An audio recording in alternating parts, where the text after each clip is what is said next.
Bismillah, Assalamualaikum warahmatullahi wabarakatuh.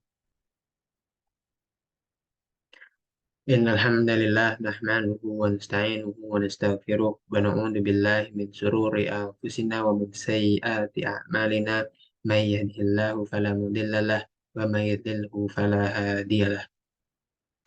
Asyhadu an la ilaha illallah wahdahu la syarika lahu wa asyhadu anna Muhammadan abduhu wa rasuluh la nabiyya wa la rasula ba'dah. Qala ta'ala fi kitabihil karim. أعوذ بالله من الشيطان الرجيم يا أيها الذين آمنوا اتقوا الله حق تقاته ولا تموتن إلا وأنتم مسلمون. وقال أيضا يا أيها الذين آمنوا اتقوا الله وقولوا قولا سديدا يصلح لكم أعمالكم ويغفر لكم ذنوبكم ومن يطع الله ورسوله فقد فاز فوزا عظيما.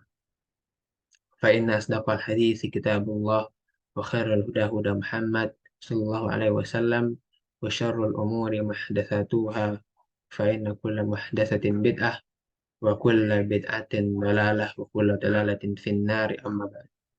Segala puji bagi Allah yang telah memberikan kita nikmat yang patut kita syukuri. Bahkan betapa banyak nikmat Allah yang kita dapatkan yang tidak akan kita sanggup kita menghitungnya. Karena seandainya kita jadikan laut sebagai tinta, pohon dan ranting sebagai pena, dan eh, dedaunan sebagai kertas, dan lalu kita tuliskan satu persatu nikmatnya, maka tidak akan sanggup dan tidak akan terhitung jumlahnya. Sebagaimana Allah telah berfirman dan jelaskan terhadap nikmat ini yaitu dalam surat Quran. Quran surat An-Nahl ayat 18. A'udzu billahi minasyaitonir rajim wa in ta'uddu ni'matallahi la tuhsuha innallaha laghafurur rahim. Yang artinya dan jika kamu menghitung nikmat Allah, niscaya kamu tidak akan menghitung jumlahnya. Sesungguhnya Allah Maha benar dan lagi Maha penyayang. Hal tersebut menunjukkan bahwa eh, setiap selama kita hidup di dunia banyak nikmat yang Allah berikan yang patut kita syukuri dan bahkan kita pun tidak dapat menghitungnya dalam bentuk apapun itu. Selama kita hidup di dunia dan selama kita merasakan nikmat di dunia adalah nikmat yang didatangnya dari Allah Subhanahu wa Ta'ala. Namun ada dua nikmat yang mungkin banyak dan terutama yang mungkin bahkan tidak dirasakan oleh manusia, bahwa itu adalah nikmat dari Allah. Ya sebagaimana yang Rasulullah pernah katakan, Rasulullah pernah bersabda, ada dua nikmat yang manusia lalai darinya, yaitu ni'matani ma'budun fihi ma katsirun minan nas, as-sihat wal faragh. Hadis riwayat Bukhari. Yang artinya dua nikmat yang kebanyakan manusia tertipu dengan keduanya, yaitu kesehatan waktu waktu luang. Padahal eh, nikmat dan seluruh nikmat yang Allah berikan kepada kita berupa pamit yang dengan bentuk apapun itu akan diberi pertanggungjawaban. Sebagaimana yang pernah dijelaskan dalam hadis yang diriwayatkan oleh Tirmidzi yang memiliki makna yang disebutkan ada empat hal yang akan dipertanggungjawabkan oleh Allah, yaitu mengenai umurnya, di manakah ia akan menghabiskannya, atau untuk apa ia menghabiskannya, itu ilmunya. Kemudian ilmunya, di manakah ia akan mengamalkan ilmunya. Kemudian hartanya, di manakah ia cara mendapatkan dan menghabiskannya. Dan mengenai badannya, di mana ia akan menggunakan jasmaninya untuk selama di dunia. Dan oleh karena itu, ketika seorang mendapatkan nikmat, namun ia gunakan untuk taat, maka itu adalah sebuah uh, kebaikan dan keberuntungan baginya. Dan namun banyak di antara manusia yang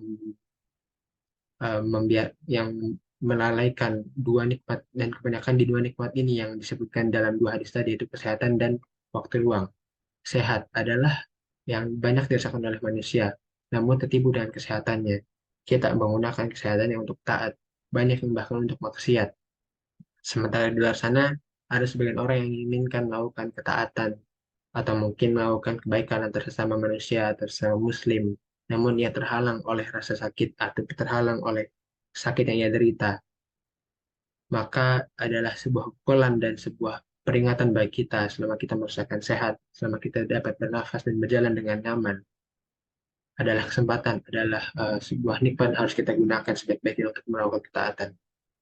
Padahal badannya sehat pun memiliki pertanggungjawaban untuk ditanyakan nanti di akhirat. Digunakan untuk apa? Apakah untuk melakukan ketaatan atau melakukan untuk maksiat? Tidak, kita tidak perlu harus merasakan nikmat yang sangat besar. Kesehatan ini adalah nikmat yang sangat besar.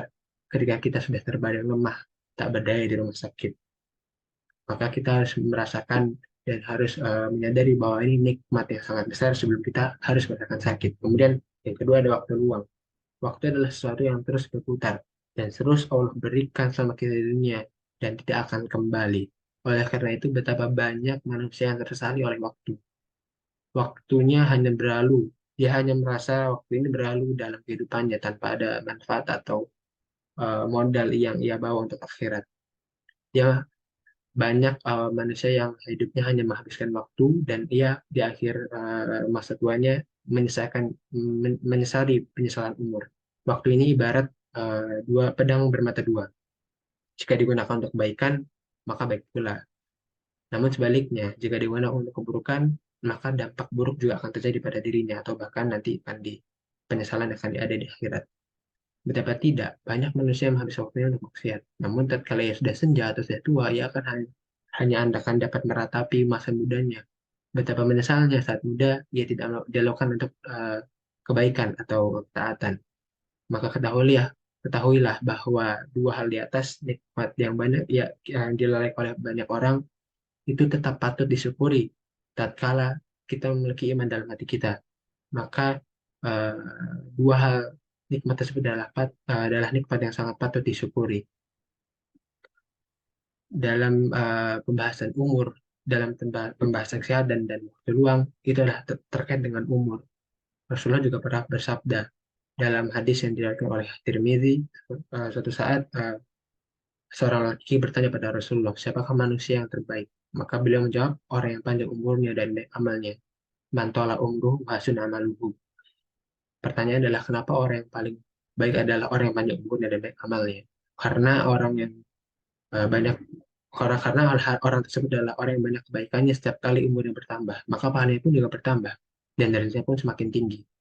Kesempatan hidupnya merupakan tambahan pahala dengan sebab nilai amalannya juga pun bertambah. Jadi umur panjang pun memiliki manfaat yang sangat besar dalam dengan syarat dua nikmat tadi, kesehatan dan waktu luang. Dan pahala bertambah di setiap umurnya pun dengan konsekuensi amalannya pun harus terus bertambah.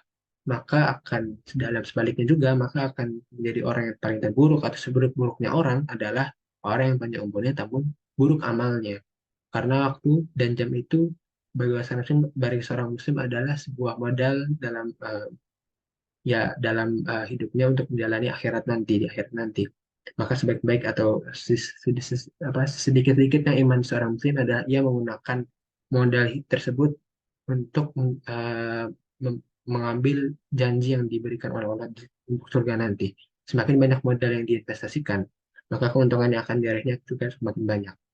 Barang siapa yang melakukan hidup untuk kebaikan atau menghabiskan hidupnya untuk kebaikan, maka ia adalah orang yang paling beruntung dan yang paling sukses di mata Allah Subhanahu wa Ta'ala. Namun barang siapa yang menyia-nyiakan modalnya, maka ia adalah orang yang paling rugi dan penyesalan yang tiada tara dan tiada akhir di akhirat kelak. Wallahu a'lam bishawab. Mungkin sekian dari saya. Jika ada kurang dan lebih, maaf. Wabillahi taufiq wal hidayah. Assalamualaikum warahmatullahi wabarakatuh.